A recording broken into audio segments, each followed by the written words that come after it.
In 2002, WWE was in a really weird place. The Attitude Era was ending and the Ruthless Aggression Era was just starting. And right in the middle of that transition, we get WWE SmackDown Shut Your Mouth. Arguably to this day, probably still one of the best wrestling games of all time, especially if we're looking at the roster, which in my opinion is one of the best rosters ever featured in a wrestling video game. I mean, you got Jeff Hardy, Rob Van Dam's first SmackDown appearance, Booker T's first SmackDown appearance, Diamond Dallas Page's only SmackDown appearance. Like so many. You got Hollywood Hulk Hogan, regular 2002 Hulk Hogan, Kurt Angle with and without hair. So this game is just amazing, man. This was my first wrestling game on the PS2. I did not start with Just Bring It or Here Comes the Pain. I played Just Bring It over my cousin's house over the summer of 2002, and then when Shut Your Mouth came out, my dad got it for me because he knew how much I was enjoying Just Bring It, and it was such a great time. Without further ado, man, enough yapping. If you like this video, please like and subscribe, but we are going to get into 2002's WWE SmackDown Shut Your Mouth. So whenever I say this game bridges the Attitude and Ruthless Aggression era together, I mean, nothing really encapsulates that more than the roster, man. You got the likes of Bradshaw, Farouk, Raven, Al Snow, so many people that don't make it into Here Comes the Pain. Spike Dudley, Sean Stasiak. But yeah, man, this game's roster is so stacked, and you got like Randy Orton, Brock Lesnar, so many guys and girls' first appearances in wrestling games, period. And it's just awesome, man. I love this roster. They're really, in my opinion, this roster is just the best that I've ever played in a wrestling game. It is so stacked. All right, now let's look at the arena count here, because in SmackDown Just Bring It, the previous game, you only had one pay-per-view arena and you had to change like the ring mats and stuff, and it wasn't like accurate to what you were seeing on TV. But in Shut Your Mouth, you have the ability to unlock every pay-per-view from 2000. Well, there's some from 2001 and there's some from 02.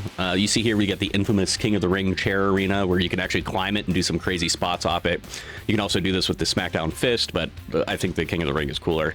But yeah, we were eating good back then, man. There is so much arena selection to choose from, and these are some of my favorite arenas of all time.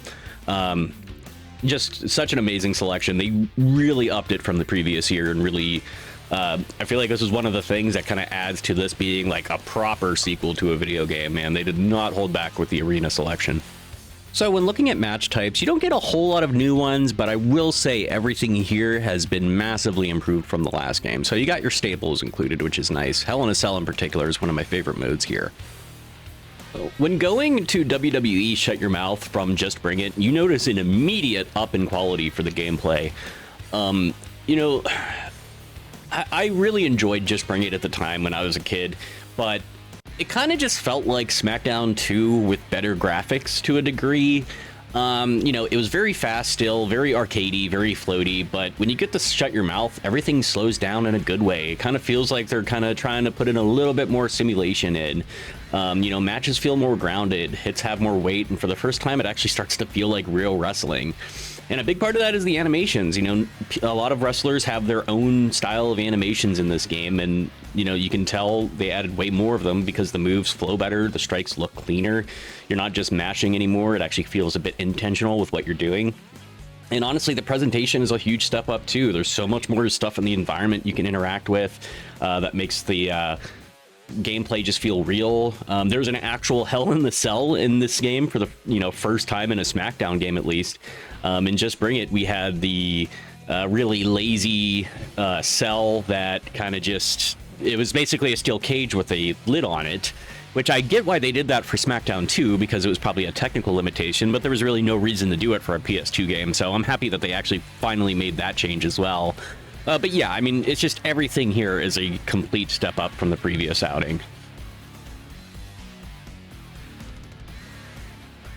Moving on into the season mode of WWE Shut Your Mouth, this was a massive improvement over Just Bring It. So Just Bring It, if you've ever played through the story mode, you're essentially just doing a bunch of random matches. It's like literally 6 matches, I think. And then like you do WrestleMania, and then you beat the game, basically. No, in Shut Your Mouth, you're doing a whole season mode, including real-life events from what the product was doing at the time. So one of the big anchors of the story in Shut Your Mouth is the WWE Draft, which in real life, they were doing their first draft because they had so many goddamn superstars and they didn't have space for them on both products. So, you know, they didn't have WCW anymore as competition. So the thought process at the time was to have SmackDown and Raw sort of compete. You know, they had different writers, different producers, different everything. So there was like, they were trying to get like some competition injected into the sport in that way. So yeah, again, one of the things they did to kick this off was to have a draft where they split the talent 50-50 onto both rosters. And now in this game, you can you get to pick who goes on SmackDown and who goes on Raw, and you obviously get to pick which brand you're going to go. I started this one as Jeff Hardy, so I put myself on Raw to be more realistic to what was going on at the time, because he was a Raw guy up until his departure. But yeah, it's cool. And like I said, you play through real life scenarios. At the time, Vince McMahon and Ric Flair were both feuding general managers. Vince McMahon was the SmackDown GM and Ric Flair was the Raw GM for a while. And yeah, it's really cool seeing them interact throughout the story. You're kind of Ric Flair's team player. And yeah, and you see things like Kurt Angle's hair match. You see like Stone Cold give the stunner to both of them. You see like a bunch of stars not happy with the brand they're going to, and you know, that's something that happened back then too.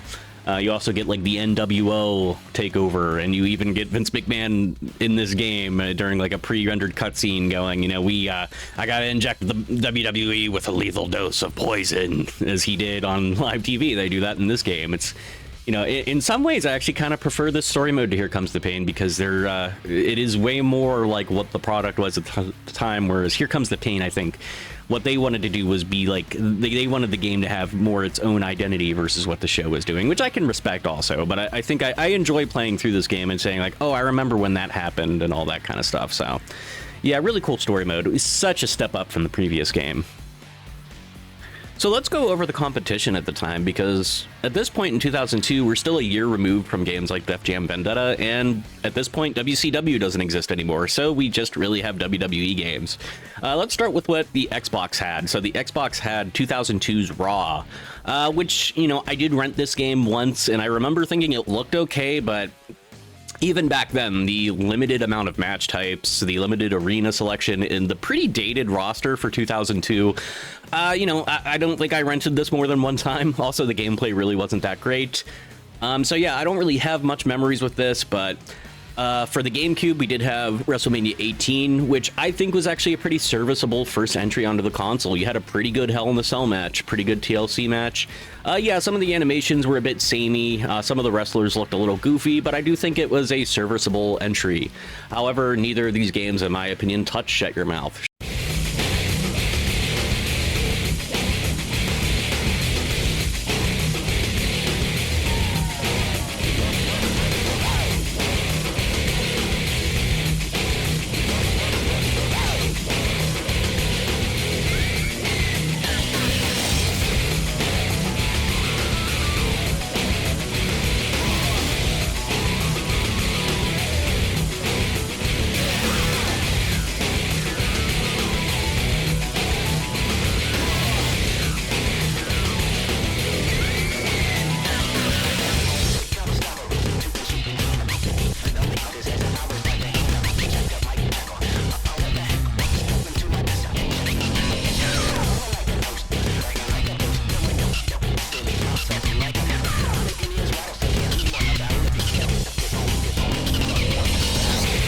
Alright, and that is WWE SmackDown Shut Your Mouth. I had a great time revisiting this game, I always do.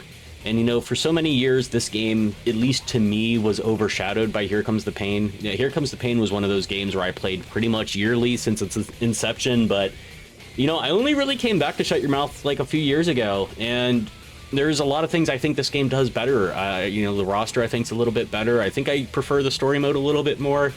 But it's definitely worth a shot, man. If you're a fan of this era of wrestling, like, you have to play WWE Shut Your Mouth. It is so good. But let me know, do you guys have any, like, what are your guys' fond memories with this game, or do you not like this game? Let me know. And if you like this video, please like and subscribe. I got plenty more videos like this coming down the pipeline, so I look forward to seeing you in the next one. Thank you so much.